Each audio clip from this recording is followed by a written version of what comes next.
ಎಲ್ರಿಗೂ ನಮಸ್ಕಾರ. ಕಟೀಲು ದೇವಸ್ಥಾನದ ಭಕ್ತರೊಬ್ಬರು ನಿನ್ನೆ ನನಗೊಂದು ವಿಡಿಯೋವನ್ನು ಕಳಿಸಿದರು. ಆ ವಿಡಿಯೋದಲ್ಲಿ ಕಟೀಲು ಮೇಳದ ದೇವರು ಬ್ರಾಹ್ಮಣರು ಬಿಟ್ಟು ಉಳಿದವರ ಮನೆಗೆ ಹೋಗ್ತಾ ಇಲ್ಲ, ಅದು ಕೋಮುವಾದವನ್ನು ಹರಡಿಸುವಂತಹ ಮೇಳ, ಯಕ್ಷಗಾನ ಎನ್ನುವುದೇ ದೈವಾರಾಧನೆಯನ್ನು ತುಳಿಲಿಕ್ಕಾಗಿ ಹುಟ್ಟಿದಂತಹ ಒಂದು ಕಲೆ, ಸತ್ಯನಾರಾಯಣ ಕಥೆ ಅಲ್ಲ, ಸುಳ್ಳು ನಾರಾಯಣ ಕಥೆ, ಹೀಗೆ ಹಲವಾರು ವಿಷಯವನ್ನು ಒಳಗೊಂಡಂತಹ ವಿಡಿಯೋ ಅದು. ಈ ವಿಡಿಯೋ ಯಾರದ್ದು ಎನ್ನುವಂತಹ ಮುಖಪರಿಚಯ ಇಲ್ಲದ ಕಾರಣ ಇದನ್ನು ವಿಚಾರಿಸುವಾಗ ನವೀನ್ ಸೂರಿಂಜೆ ಎನ್ನುವರು ಈ ವಿಡಿಯೋವನ್ನು ಒಂದು ಕಾರ್ಯಕ್ರಮವೊಂದರಲ್ಲಿ ಹೇಳಿದ್ದಾರೆ ಅನ್ನೋದು ವಿಷಯ ಗೊತ್ತಾಯಿತು. ನವೀನ್ ಸೂರಿಂಜೆ ಹೇಳಿದ ಕೂಡಲೇ ಭಕ್ತಾದಿಗಳಿಗೆ ದೊಡ್ಡ ವಿಷಯ ಆಗುವುದಿಲ್ಲ. ಯಾಕಂದ್ರೆ ಅವರು ಎಲ್ಲ ಹಿಂದೂ ವಿರೋಧಿ ಒಂದು ಸ್ಟೇಟ್ಮೆಂಟ್ಗಳನ್ನು ಕೊಡುವುದರಲ್ಲೇ ಪ್ರಸಿದ್ಧರು. ಅದರಿಂದ ಇದಕ್ಕೆ ತಲೆ ಕೆಡಿಸಬೇಡಿ ಅಂತಲೂ ಕೆಲವರು ನನಗೆ ಬುದ್ಧಿವಾದವನ್ನು ಹೇಳಿದವರು ಇದ್ದಾರೆ. ಆದರೆ ಗೊತ್ತಿಲ್ಲದ ಭಕ್ತರಿಗೆ ಸತ್ಯವನ್ನು ತಿಳಿಸಬೇಕು ಅನ್ನೋ ಉದ್ದೇಶಕ್ಕೋಸ್ಕರ ನಾನು ಈ ಮಾತನ್ನು ಹೇಳ್ತಾ ಇದ್ದೇನೆ.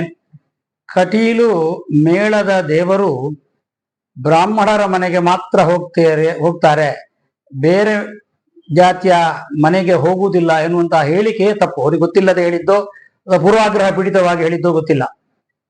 ಕಟೀಲು ದೇವರು ಹೇಳಿದ್ರೆ ಸಾತ್ವಿಕವಾದಂತಹ ದೇವರು. ಹಾಗಾಗಿ ಇಲ್ಲಿ ದೇವರ ಉದ್ಭವ ಲಿಂಗದಲ್ಲಿ ದೇವರನ್ನು ಕಾಣುವಂತಹದ್ದು. ಆ ಉದ್ಭವ ಲಿಂಗಕ್ಕೆ ಕೆಂಪು ಹೂವನ್ನು ಇಡ್ಲಿಕ್ಕಿಲ್ಲ. ಹಾಗಿದ್ದ ಕಾರಣ ಸಸ್ಯಾಹಾರ ಮಾಂಸಾಹಾರ ಎನ್ನುವಂತಹ ವಿಚಾರದಲ್ಲಿ ದೇವರು ಹೋಗುವುದಿಲ್ಲ ಎನ್ನುವಂತಹ ವಿಷಯದಲ್ಲಿ ನಿರ್ಣಯ ಆದದ್ದು. ಎಲ್ಲಿಯಾದರೂ ಸಸ್ಯಾಹಾರ ಮಾತ್ರ ಇರ್ತದೆ ಅಂತ ಆದ್ರೆ ಆ ಸಸ್ಯಾಹಾರ ಮಾತ್ರ ಮಾಡುವಂತಹ ಜಾಗದಲ್ಲಿ ಕಟೀಲು ಮೇಳದ ದೇವರನ್ನು ಇಡ್ತಾರೆ. ಉದಾಹರಣೆಗೆ ನಾರಾಯಣ ಗುರು ಮಂದಿರದಲ್ಲಿ ಕಟೀಲು ದೇವರ ಪೆಟ್ಟಿಗೆಯನ್ನು ಇಟ್ಟು ಪೂಜೆ ಆಗ್ತದೆ, ದೇವರಿಗೆ ಪೂಜೆ ಆಗ್ತದೆ. ನಾರಾಯಣ ಗುರು ಮಂದಿರದಲ್ಲಿ ಇಡಲಿಕ್ಕೆ ಯಾವುದೇ ರೀತಿಯಾದಂತಹ ಹಿಂಜರಿಕೆ ಇಲ್ಲ. ಅದೇ ರೀತಿಯಾಗಿ ಎಲ್ಲಿ ಬ್ರಾಹ್ಮಣೇತರರು ಇರ್ತಾರೆ, ಅವರು ಮಾಂಸ ತಿನ್ನದೇ ಇರುವಂತಹ ಮನೆ ಆಗಿದ್ರೆ, ಅವರು ಮಾಂಸವನ್ನು ಬಿಟ್ಟಿದ್ದಾದ್ರೆ ಅವರ ಮನೆಯಲ್ಲೂ ದೇವರನ್ನು ಇಡ್ತೇವೆ. ಉದಾಹರಣೆಗೆ ಪೆರುಮುದ ಭುಜಂಗ ಶೆಟ್ಟರು ಅಂತಿದ್ರು, ಅವರ ಮನೆಯಲ್ಲಿ ಮಾಂಸಾಹಾರವನ್ನೇ ಉಪಯೋಗಿಸ್ತಾ ಇರಲಿಲ್ಲ, ಅಲ್ಲಿ ಪೆಟ್ಟಿಗೆ ಇಡ್ಲಿಕ್ಕೆ ದೇವಸ್ಥಾನದಿಂದ ಅನುಮತಿಯನ್ನು ಕೊಟ್ಟಿದ್ದೇವೆ, ಅಲ್ಲಿ ದೇವರ ಪೂಜೆ ಆಗಿದೆ. ಯಾವುದೇ ಬ್ರಾಹ್ಮಣೇತರರ ಮನೆಯಲ್ಲಿ ಮಾಂಸಾಹಾರ ತಿನ್ನುವುದಿದ್ರೆ ಅವರ ತುಳಸಿ ಕಟ್ಟೆಗೆ ಯಾವುದೇ ದೋಷ ಇಲ್ಲ ಅಂತ ಹೇಳಿ ತುಳಸಿ ಕಟ್ಟೆ ಹತ್ರ ನಾಯಿ ಅಥವಾ ಕೋಳಿ ಬರದ ಹಾಗೆ ವ್ಯವಸ್ಥೆ ಮಾಡಿಕೊಟ್ರೆ ಅಲ್ಲಿ ಕಟೀಲು ದೇವರ ಮೇಳದ ಪೂಜೆ ನಡೆಯುತ್ತದೆ. ಅದೇ ರೀತಿಯಾಗಿ ಮಾಂಸಾಹಾರ ತಿನ್ನುವ ಮನೆಯಲ್ಲೂ ಸಹ ಅವರು ವಾಸ್ತು ಇತ್ಯಾದಿಗಳನ್ನು ಮಾಡಿದ್ದ ಹೌದು ಅಂತಾದ್ರೆ ಅಲ್ಲಿ ನಾವು ದೇವರನ್ನಿಟ್ಟು ಪೂಜೆ ಮಾಡ್ತೇವೆ. ಉದಾಹರಣೆಗೆ ಆನಂದ ಡಿ ಸಾಲಿಯಾನ್ ಅಂತ ಕಿನ್ನಿಗೋಳಿಯಲ್ಲಿದ್ದಾರೆ. ಅವರು ದಲಿತರು, ಒಂದು ಪಂಗಡಕ್ಕೆ ಸೇರಿದಂತಹ ಒಬ್ರು ವ್ಯಕ್ತಿ. ಅವರ ಮನೆಯಲ್ಲೇ ದೇವರು ಇಡ್ತಾರೆ. ಯಾಕಂದ್ರೆ ಅವರು ವಾಸ್ತು ಮಾಡಿ ಶುದ್ಧ ಮಾಡಿಕೊಂಡು ದೇವರು ಇಡ್ಲಿಕ್ಕೆ ಬೇಕಾದಂತಹ ವ್ಯವಸ್ಥೆ ಮಾಡಿಕೊಡ್ತಾರೆ. ಹಾಗಾಗಿ ಕಟೀಲು ಮೇಳದ ದೇವರನ್ನು ಇಡುವ ವಿಚಾರದಲ್ಲಿ ಸಸ್ಯಾಹಾರ ಮಾಂಸಾಹಾರ, ಸಾತ್ವಿಕ ಆಹಾರ, ಸಾತ್ವಿಕ ಅಲ್ಲದೆ ಇರತಕ್ಕಂತಹ ಆಹಾರ ಎನ್ನುವಂತಹ ವಿಭಾಗದಲ್ಲಿ ವಿಂಗಡಿಸಿಕೊಂಡು ದೇವರು ಇಡತಕ್ಕಂತಹ ವ್ಯವಸ್ಥೆಯನ್ನು ಮಾಡಲಾಗಿದೆ. ಇನ್ನೊಂದು ವಿಷಯ, ಬ್ರಾಹ್ಮಣರ ಮನೆಯಲ್ಲಿಯೂ ಸಹ ಆಚಾರ ಇಲ್ಲದಿದ್ರೆ ಅಂತಹ ಜಾಗದಲ್ಲಿ ನಾವು ದೇವರ ಪೂಜೆಯನ್ನು ಮಾಡುವುದಿಲ್ಲ. ಹಾಗಾಗಿ ಅದು ಜಾತೀಯತೆಗೆ ಸಂಬಂಧಪಟ್ಟಂತಹ ಒಂದು ಮೇಳ ಎನ್ನುವಂತಹ ಒಂದು ಕಲ್ಪನೆ ಸರಿಯಾದದ್ದಲ್ಲ ಅಂತ ಭಕ್ತಾದಿಗಳಿಗೆ ಈ ಮೂಲಕವಾಗಿ ನಾವು ತಿಳಿಯಪಡಿಸ್ತೇನೆ. ಅದರೊಂದಿಗೆ ಅವರು ಹೇಳುವಾಗ ಏನು ಹೇಳಿದರೆ, ಇದು ಕೋಮುವಾದವನ್ನು ಹರಡುವಂತಹ ಒಂದು ಮೇಳ ಅಂತ ಹೇಳಿದ್ದಾರೆ. ಕೋಮುವಾದ ಹರಡಲಿಕ್ಕೆ ನಮ್ಮ ಕಟೀಲು ಮೇಳದಲ್ಲಿ ಪೌರಾಣಿಕವಾದ ಕಥೆಯನ್ನು ಬಿಟ್ಟರೆ ಬೇರೆ ಕಥೆ ಆಡೋದೇ ಇಲ್ಲ. ಪೌರಾಣಿಕವಾದಂತಹ ಕಥೆಯಲ್ಲಿ ಕೋಮುವಾದ ಬರಲಿಕ್ಕೆ ಸಾಧ್ಯವೇ ಇಲ್ಲ. ಯಾಕೆಂದ್ರೆ ಬಹಳ ಹಿಂದಿನಲ್ಲಿ ಹಾಗೆ ಆ ಸಂದರ್ಭದಲ್ಲಿ ಕೋಮುವಾದ ಎನ್ನುವಂತಹ ಒಂದು ಪ್ರಶ್ನೆ ಉದ್ಭವಿಸಲಿಲ್ಲ. ಯಾಕೆಂದ್ರೆ ರಾಮಾದಿ ದೇವರು ಬಿಟ್ಟರೆ ಬೇರೆ ದೇವರುಗಳ ಕಲ್ಪನೆ ಇಲ್ಲದೆ ಇರತಕ್ಕಂತಹ ಯುಗ. ಆ ಸಂದರ್ಭದ ಕಥೆಗಳನ್ನು ಹೇಳುವುದರಿಂದ ಕೋಮುವಾದ ಎನ್ನುವುದು ಬರುವುದಿಲ್ಲ. ಅವ್ರು ಮತ್ತೊಂದು ಹೇಳಿದ್ರು, ದೈವಾರಾಧನೆಯನ್ನು ಬದಿಗೊಡ್ಲಿಕ್ಕೆ ರಾಮ ಕೃಷ್ಣ ಎನ್ನುವಂತಹ ಒಂದು ಕಥೆಗಳನ್ನು ಹುಟ್ಟಿಸಿ ಹಾಕಿದ್ರು ಅಂತ. ನಾನು ನವೀನ್ ಸುರಂಜಿ ನೇರ ಪ್ರಶ್ನೆ ಕೇಳ್ತೇನೆ, ರಾಮ ಕೃಷ್ಣ ದೇವಿ ಎನ್ನುವರು ಹಿಂದೂಗಳ ದೇವತೆಗಳಲ್ವಾ? ದೈವಾರಾಧನೆಯಲ್ಲಿ ಪೂಜೆ ಮಾಡುವಂತಹ ದೈವಗಳು ಹಿಂದೂಗಳ ದೇವತೆಗಳಲ್ವಾ? ಎರಡೂ ಹಿಂದೂಗಳದ್ದಂತಾದ್ರೆ ಅದರಲ್ಲಿ ಭೇದ ಮಾಡುವಂತಹ ಪ್ರಶ್ನೆ ಇಲ್ಲ, ಕೋಮುವಾದ ಪ್ರಶ್ನೆ ಬರುತ್ತದೆ. ಎರಡೂ ಹಿಂದೂಗಳದ್ದೇ. ಕಟೀಲು ಮೇಳದ ದೇವಿ ಮಹಾತ್ಮೆ ಪ್ರಸಂಗದಲ್ಲಿ ರಕ್ತೇಶ್ವರಿ ಬರತಕ್ಕಂತಹ ಪ್ರಸಂಗದಲ್ಲಿ ಮುಕ್ಕಾಲ್ದಿ ಬರತಕ್ಕಂತಹ ರೀತಿಯಲ್ಲಿ ಬರತಕ್ಕಂತಹ ಪಾತ್ರ ಇದೆ. ಅದನ್ನು ನಿಲ್ಲಿಸಬೇಕು ಅಂತ ಎಲ್ಲರೂ ಹಠ ಹಿಡಿಯುವಾಗ ಅದು ನಿಲ್ಲಿಸುವುದು ಬೇಡ, ನಮ್ಮ ದೈವಾರಾಧನಕ್ಕೆ ಕೊಡತಕ್ಕಂತಹ ಒಂದು ಗೌರವ ಅದರ ಪ್ರತೀಕದಲ್ಲಿ ಅದು ಇರ್ತದೆ ಮೇಳದಲ್ಲಿ ಎನ್ನುವಂತಹ ವಿಷಯದಲ್ಲಿ ಅದನ್ನು ಮೇಳದಲ್ಲಿ ಉಳಿಸಿಕೊಂಡದ್ದು ಕಟೀಲು ಮೇಳದ ಇತಿಹಾಸ. ಮತ್ತೆ ಕಟೀಲು ಮೇಳದ ಕಲಾವಿದರು ಅಂತ ನೋಡಿದ್ರೆ ಸುಮಾರು 50% ಕಲಾವಿದರು ಹಿಂದುಳಿದ ವರ್ಗದಿಂದ ಬಂದವರು. ಇನ್ನೊಮ್ಮೆ ಒತ್ತಿ ಹೇಳ್ತೇನೆ, 50% ಕಲಾವಿದರು ಹಿಂದುಳಿದ ವರ್ಗದಿಂದ ಬಂದವರು ಕಟೀಲು ಮೇಳದ ಕಲಾವಿದರಾಗಿದ್ದಾರೆ. ಮತ್ತೆ ಮಾಧ್ವರು ಮತ್ತು ಬ್ರಾಹ್ಮಣರು ಹಾಳು ಮಾಡಿದ್ದು ಅಂತ ಒಂದು ಮಾತನ್ನು ಹೇಳಿದ್ದಾರೆ.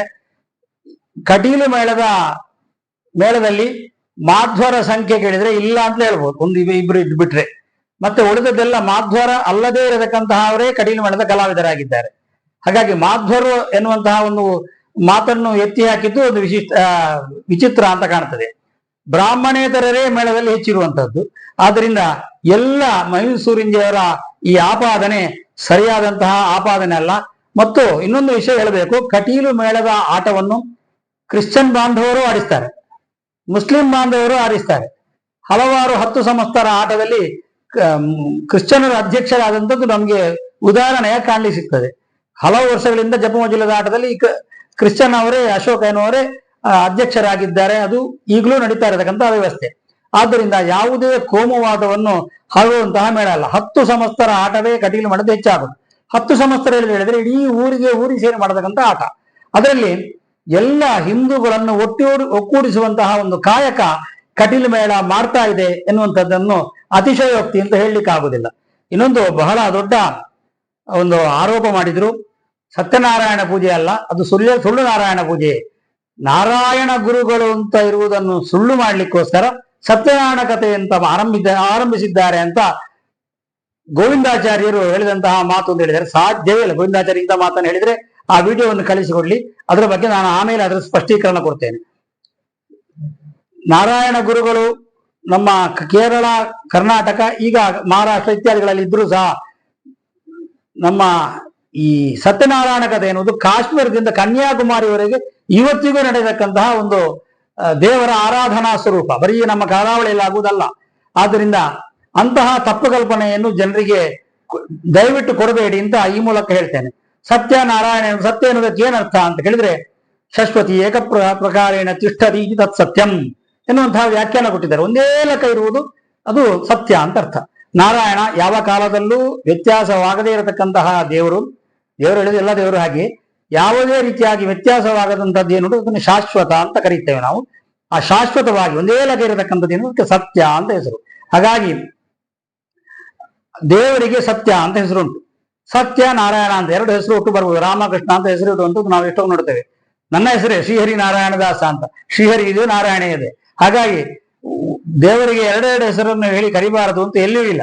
ಕೃಷ್ಣನ ಹೇಳಿದಾನೆ, ಸತಾಂ ಹಿತಮತ್ಯಂತಂ ತತ್ಸತ್ಯಂ ಇತಿ ಕಥ್ಯತೆ. ಸಜ್ಜನರಿಗೆ ಹಿತವಾಗುವುದೆಲ್ಲ ಸತ್ಯ. ಸತ್ಯನಾರಾಯಣ ಕಥೆಯನ್ನು ತೆಗೆದು ನೋಡಿದ್ರೆ ಸಜ್ಜನರಿಗೆ, ಯಾರು ದೇವರನ್ನು ನಂಬ್ತಾರೆ ಅವರಿಗೆ ಒಳ್ಳೇದಾಗತಕ್ಕಂತಹ ಕಥೆಯೇ ಅದರಲ್ಲಿ ಇರುವುದರಿಂದ ಅದಕ್ಕೆ ಸತ್ಯನಾರಾಯಣ ಕಥೆ ಅಂತ ಹೆಸರನ್ನಿಟ್ಟಿದ್ದಾರೆ. ಆದ್ದರಿಂದ ಎಲ್ಲ ಭಕ್ತಾದಿಗಳಿಗೆ ವಿನಂತಿ, ನವೀನ್ ಸೂರಿಂಜಿಯವರು ಹಿಂದೂಗಳನ್ನು ಒಡೆಯುವುದಕ್ಕೆ ಹಲವಾರು ರೀತಿಯಾದಂತಹ ಪರಿಕ್ರಮಗಳನ್ನು ಮಾಡ್ತಾರೆ. ಅದರೊಟ್ಟಿಗೆ ಇದು ಒಂದು ವಿಡಿಯೋ, ಅದರಲ್ಲಿಯೂ ಕಟೀಲು ದೇವಸ್ಥಾನವನ್ನು ಒಂದು ಟಾರ್ಗೆಟ್ ಮಾಡಿಕೊಂಡು ಇದನ್ನು ಮಾಡಿದ್ದಾರೆ. ದಯವಿಟ್ಟು ಇದನ್ನೆಲ್ಲ ನಂಬಬೇಡಿ.